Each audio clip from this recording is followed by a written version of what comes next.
Hi, and welcome to another video. We're coming to you from Las Vegas, baby. And this video was originally supposed to be our fun travel vlog, like what we've been trying to do in most of the destinations we've gone to. However, we faced a couple of roadblocks as we were trying to record this. And so what this is going to be instead is just us talking about some of the stuff we've been through. We've been in Vegas, I think, longer than we've stayed anywhere, just because of we keep running into issues. Yep. Also, we're going to be doing a little bit more of a voiceover style for this one because since things have been so hectic, we haven't been recording as thoroughly as we try to. So let's start off with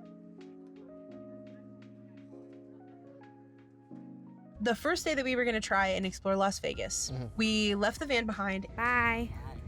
And we decided to go where? We decided to go into Circus. We're at Circus. We're about to go dive and check it out, I guess. All right. We wanted to tour a little bit of the strip, and we had parked at Circus to sleep overnight. And so we thought that would be a great place to start and leave the van. So we went into Circus. What happened immediately? Immediately, we were ushered over to like a reception desk, and they offered us some free stuff in exchange for attending a timeshare presentation. I think it was like 10 o'clock. We had this thing at 1. We tried to keep going after that point. We went into this kind of old, what's it called? Slots of Fun? Slots of Fun. Yeah. Part of Circus. Supposed to have some like vintage slot machines. So we went to do that. We ended up paying $10 to pull money out of the ATM, which was like another strike also on us. But so we tried a couple of the slot machines. I bet 1 credit. Okay. Oh. You lost. Are you having a good time? No, stop. This is like trying to like learn mathematics or like learn like A new language. yeah. Fun work. I got 7s. Did you win? My favorite part of this casino is the carpet. What are your thoughts on Circus? Pretty dingy. It's not fun. Why aren't the games circus themed? And then we kept walking down the strip. Oh, we went to a Fontainebleau. We explored there. That was really cool. It was nice. Yeah, especially I think specifically the relief from Circus to Fontainebleau is like I mean, you're just it's elevated because of its neighbors. So we went in there. They had like the sculpture at the very front that was supposed to mimic I think the tides off of different beaches, but the screen that told you which beach it was doing was not working. But it was still really cool. And it was kind of a breath of fresh air, literally, because it didn't smell as bad with like cigarette smoke in there too. We wandered around Fontainebleau for a little bit, explored, thought maybe we could head out on the terrace. That was closed. So we decided to head on over to the Sahara. Which was so impressive. I think we literally only took 1 video. Correct. Of it. The Sahara. The Sahara. So we started the walk over to Westgate. That's when we called your dad. And we were telling him about the fact that we signed up for a timeshare presentation. Yes. Guess where we're headed to right now? Timeshare presentation. Oh my God. I know. We were laughing because it was funny. It was funny. Even as it was nerve-wracking. So we made it over to the Westgate. We walked in. It's kind of like mall looking when you first walk into Westgate. You pass by a bunch of shops and restaurants. We just arrived at the Westgate for our stupid timeshare presentation, and the first door we walk in, we are greeted with some AI art. Guacamole bowl in the guacamole bowl. Guy's margarita glass is like part of his skeleton.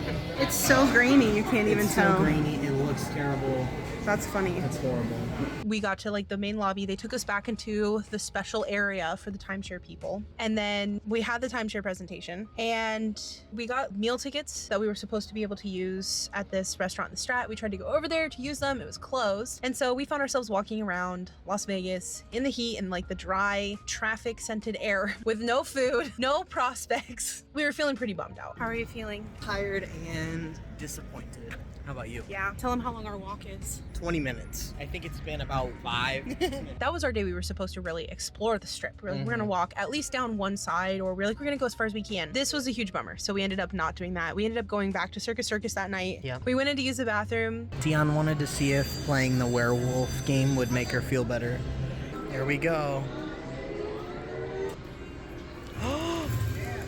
Full moon, baby.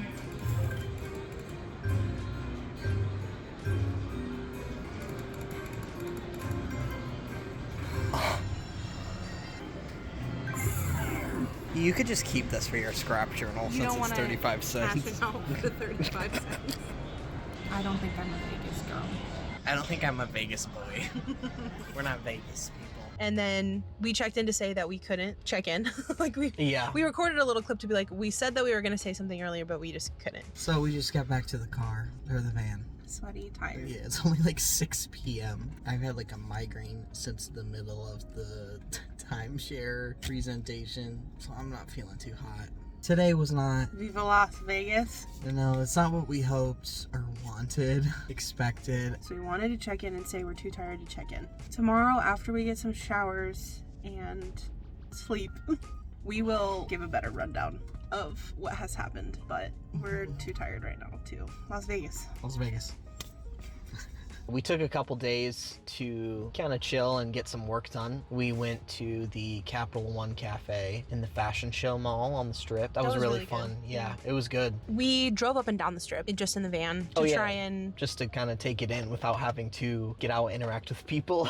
Especially because I think we did the timeshare thing right for the weekend. So then the weekend came and we were like, well, we don't really want to like be in the trenches when everybody's here. For a couple of days, we just worked during the day and then we would do a couple of drives up and down the Strip at night to take it in, and then we would just go back to sleep. It was pretty repetitive. And then after a couple of days, we were finally ready to sit down and record what the timeshare experience was like. The last time that we talked to you guys, we were just finishing up our first day of Las Vegas, and we did not have the greatest time. Like, I would say 90% of that was because of what we ended up doing. So we're going to talk to you about it. Obviously, we went and we did that timeshare presentation thing. So we're going to run through what happened quickly and just kind of talk about what our experience was and like what our feelings are. And if you are not interested in hearing about the timeshare, you can skip to this time. We go into Circus, and immediately this guy walks up. Are you staying at Circus? Is this your first time here? And we were like, yeah, it is. And so he was like, okay, let me get you hooked up with some stuff. And he takes us over to this like receptionist desk. And here's the thing, is we had stayed at a different casino where in order to park your RV there, you had to sign up for the player's card. And when you signed up for the player's card, you automatically got free stuff. We got like $40 in meal credits. But basically, I was a little bit suspicious, but because we'd had that experience where we had gotten some free stuff from a casino before, I thought maybe they were gonna have us sign up for the player's card at Circus, and that would be,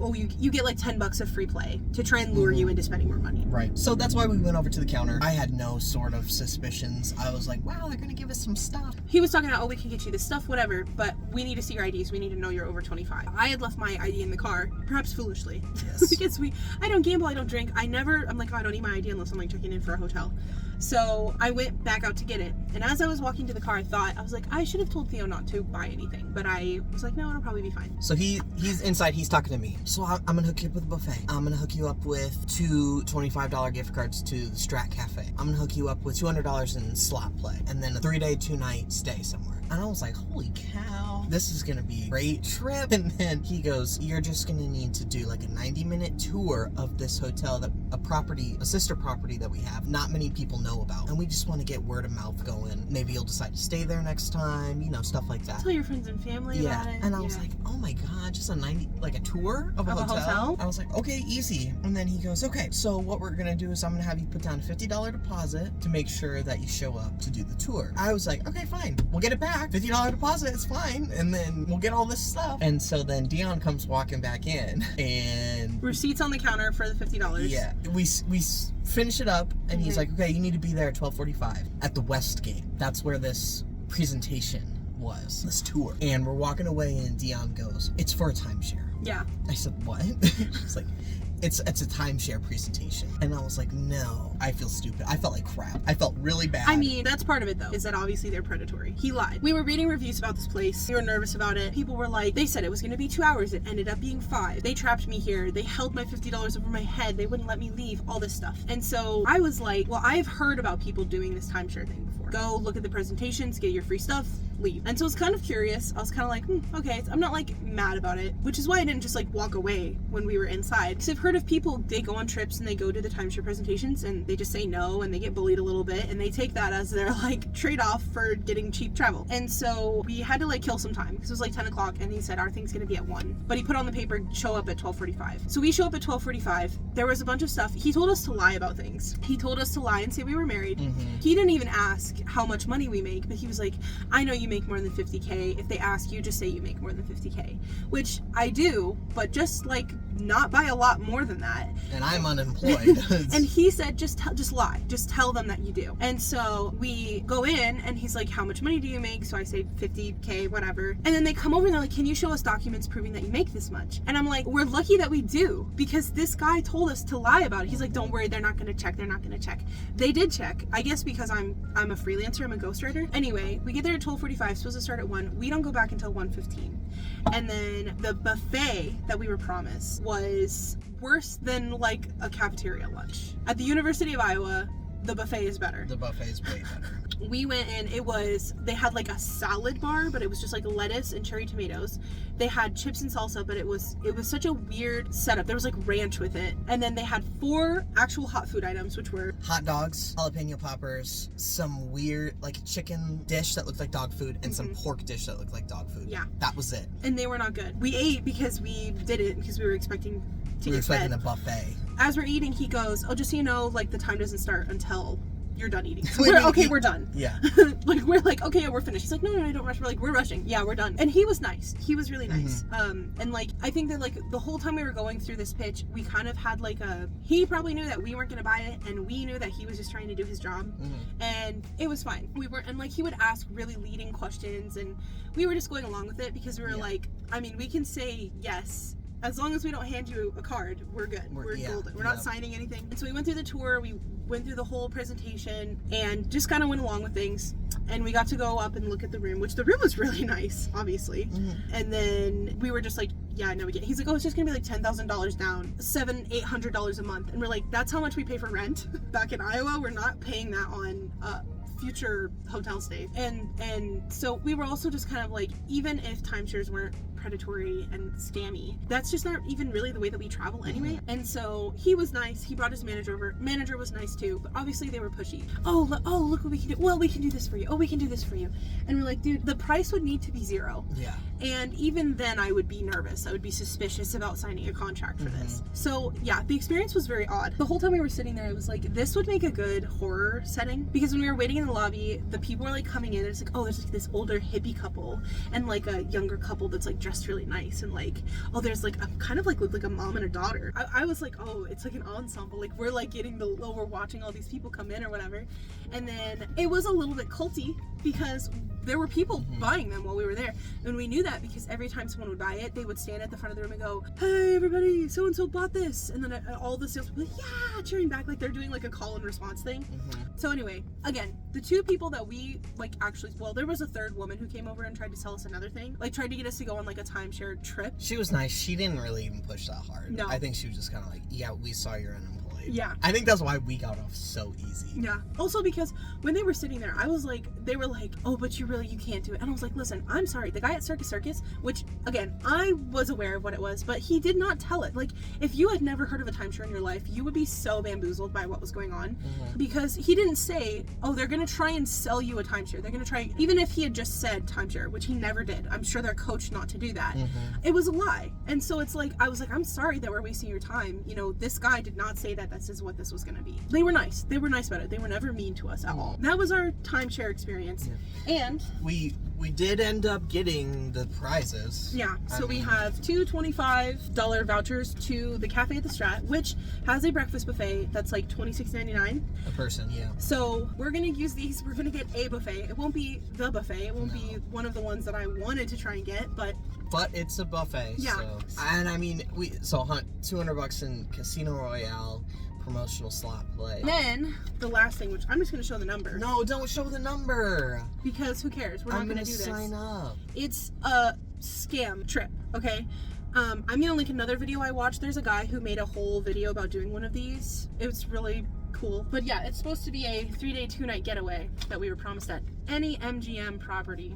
But this is a third-party company that does these trips. Yeah. So anyway, we left there. We were feeling okay, but we were really exhausted. I think it was emotionally taxing because I mean, I was so nervous the entire time. And the hours leading up to when we went. Yeah. You know, it just felt like the whole day had been wasted, either in anticipation leading up to it or that it went way over 2 hours. It did. Yes, it did go over 2 hours. Yeah. Because we were there until 4. Yeah. Oh well, it was an interesting experience. And again, they were never mean to us, but obviously the entire system, the entire scaffolding infrastructure of timeshares is built upon scam, basically. Yeah. Okay, so after we sat down and we recorded the section of talking about the timeshare, we were like, tomorrow's gonna be the day. It's gonna be, we're gonna have a wonderful day in Las Vegas. We're gonna walk the strip. We're gonna go see all the cool things we wanna see. And we had these meal tickets. We're like, we're gonna go have our buffet, all this stuff. I think we recorded that in this parking lot. We were sitting in a parking lot outside of a Panera. And then what happened? Hey. So we're probably not going to have our shot at a good day in Las Vegas tomorrow. No. And why is that? Van won't start.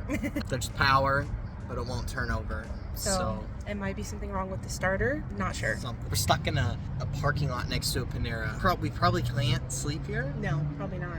But we don't know what to do. Cool beans. Please.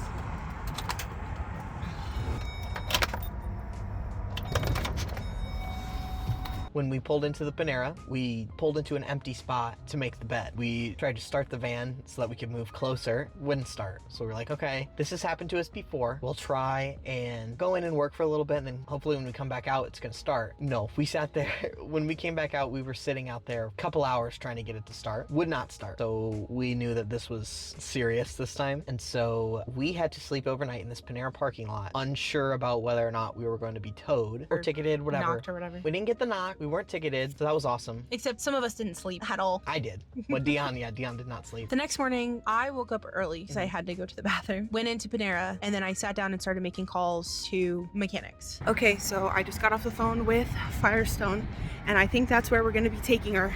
So we're going to get it towed right now, and then they're going to take a look at it, and we're going to see what's going on, and fingers crossed it's not anything too bad. So ended up calling a tow truck. That was $150, and they came, and the guy was like, so like, what's the problem? We explained it to him a little bit, and he said, I'm going to try and hit on your starter with a hammer while you turn the ignition. We'll see what happens. Which this is funny because it's something your dad told us to do. Yep. Which we didn't know where the starter was. Do we have a hammer? We do. Oh. But again, I tried looking for the starter, and I had no clue, and I didn't want to get on the ground. But the tow truck driver, he did. He got underneath the van, and he started banging on it. And it was it started. Tow truck driver, he was super cool. He said, don't turn the effing thing off until you get to the mechanic. He did, yeah. And he recorded a video for us about where the starter was and where to hit, so that if something happens and we have to turn the car off and it doesn't turn back on, we know we can hit the starter, and hopefully it'll turn back on. So we went and took the car over to Firestone, drove it over there. Well, they quoted us, after that we knew it was a starter. Yeah, oh, sorry, yes. So they quoted us $530, which we could have done, but not super comfortably at this point. So I was like, well, we should probably just either do it and go home or just try and make it home, because to get the part was going to be a lot less expensive, obviously, and then we were going to see if your dad could help with it. Fortunately enough for us, I know there are a lot of people who do van life who don't have support systems like this. We're very fortunate that we do. And Theo's dad was able to loan us the money to get the starter fixed. So that was a huge help and makes the difference between having to go home early and getting to finish out, the trip. That was really awesome. So anyway, with our fixed van, we are now going to be finishing out the rest of this leg of our trip. And that means the next video you see on this channel will be us trying to have a good travel. Yeah. In Vegas. Yeah. Because so far we've had a handful of bad ones. Yeah. So what are your reflections on this whole experience? Okay, first one. I can't do anything by myself anymore. Not allowed. Oh, from the timeshare? From the timeshare. Yeah. You can't leave me alone, unfortunately. And 2,